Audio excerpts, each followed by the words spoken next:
PAC panggil Tengku Zafrul dan Guan Ying, mana perginya aset 1 MDB. PAC akhirnya memanggil dua bekas Menteri Kewangan, Tengku Zafrul dan Lim Guan Ying, untuk menjelaskan usaha pemulangan aset 1 MDB. Ini langkah penting, tetapi soalan paling besar ialah mengapa kita masih berdepan isu ini setelah bertahun-tahun skandal ini terbongkar. Rakyat Malaysia berhak tahu mengapa pemulangan aset 1 MDB masih menjadi satu misteri yang berpanjangan. Zafrul yang ketika itu memegang tampuk Kementerian Kewangan di era kerajaan pintu belakang, sepatutnya lebih telus. Di bawah pentadbiran Anwar sekarang, kita melihat lebih banyak usaha tegas untuk memulihkan dana negara.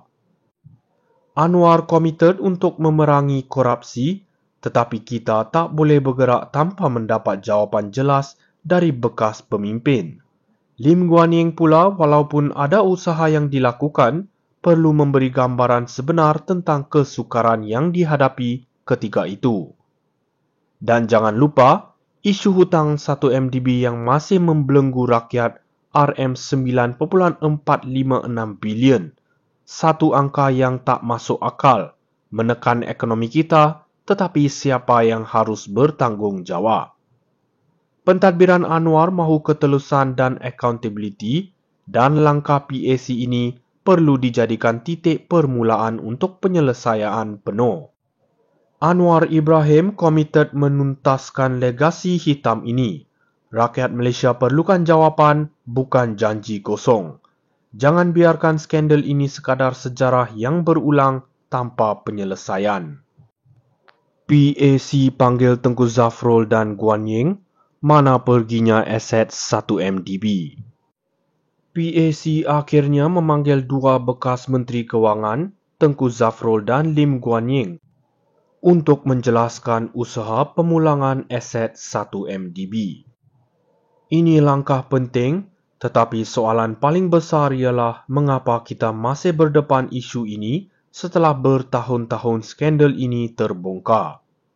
Rakyat Malaysia berhak tahu mengapa pemulangan aset 1 MDB masih menjadi satu misteri yang berpanjangan. Zafrul yang ketika itu memegang tampuk Kementerian Kewangan di era kerajaan pintu belakang, sepatutnya lebih telus. Di bawah pentadbiran Anwar sekarang, kita melihat lebih banyak usaha tegas untuk memulihkan dana negara. Anwar komited untuk memerangi korupsi, tetapi kita tak boleh bergerak tanpa mendapat jawapan jelas dari bekas pemimpin. Lim Guan Ying pula, walaupun ada usaha yang dilakukan, perlu memberi gambaran sebenar tentang kesukaran yang dihadapi ketika itu.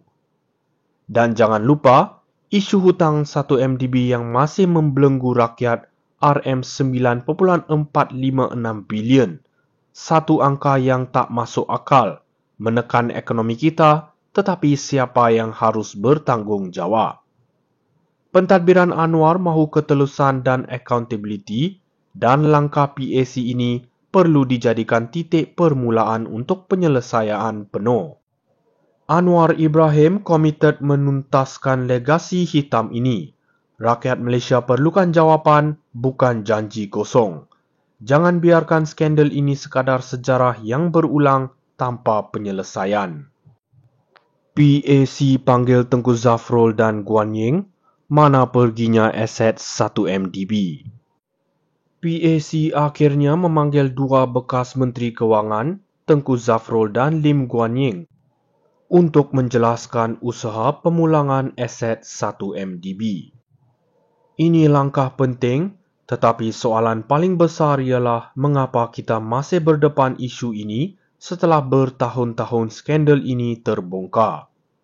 Rakyat Malaysia berhak tahu mengapa pemulangan aset 1 MDB masih menjadi satu misteri yang berpanjangan.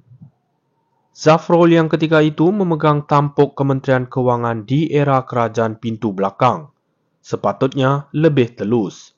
Di bawah pentadbiran Anwar sekarang, kita melihat lebih banyak usaha tegas untuk memulihkan dana negara. Anwar komited untuk memerangi korupsi, tetapi kita tak boleh bergerak tanpa mendapat jawapan jelas dari bekas pemimpin. Lim Guan Eng pula, walaupun ada usaha yang dilakukan, perlu memberi gambaran sebenar tentang kesukaran yang dihadapi ketika itu. Dan jangan lupa, isu hutang 1 MDB yang masih membelenggu rakyat RM9.456 bilion, satu angka yang tak masuk akal, menekan ekonomi kita, tetapi siapa yang harus bertanggungjawab? Pentadbiran Anwar mahu ketelusan dan accountability, dan langkah PAC ini perlu dijadikan titik permulaan untuk penyelesaian penuh. Anwar Ibrahim komited menuntaskan legasi hitam ini. Rakyat Malaysia perlukan jawapan, bukan janji kosong. Jangan biarkan skandal ini sekadar sejarah yang berulang tanpa penyelesaian. PAC panggil Tengku Zafrul dan Guan Eng, mana perginya aset 1 MDB? PAC akhirnya memanggil dua bekas Menteri Kewangan, Tengku Zafrul dan Lim Guan Eng, untuk menjelaskan usaha pemulangan aset 1 MDB. Ini langkah penting, tetapi soalan paling besar ialah mengapa kita masih berdepan isu ini setelah bertahun-tahun skandal ini terbongkar. Rakyat Malaysia berhak tahu mengapa pemulangan aset 1 MDB masih menjadi satu misteri yang berpanjangan. Zafrul yang ketika itu memegang tampuk Kementerian Kewangan di era kerajaan pintu belakang, sepatutnya lebih telus. Di bawah pentadbiran Anwar sekarang, kita melihat lebih banyak usaha tegas untuk memulihkan dana negara. Anwar komited untuk memerangi korupsi, tetapi kita tak boleh bergerak tanpa mendapat jawapan jelas dari bekas pemimpin. Lim Guan Eng pula, walaupun ada usaha yang dilakukan, perlu memberi gambaran sebenar tentang kesukaran yang dihadapi ketika itu.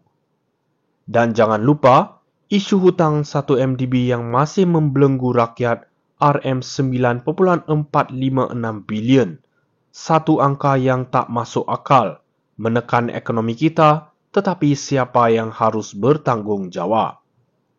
Pentadbiran Anwar mahu ketelusan dan accountability, dan langkah PAC ini perlu dijadikan titik permulaan untuk penyelesaian penuh. Anwar Ibrahim komited menuntaskan legasi hitam ini. Rakyat Malaysia perlukan jawapan, bukan janji kosong. Jangan biarkan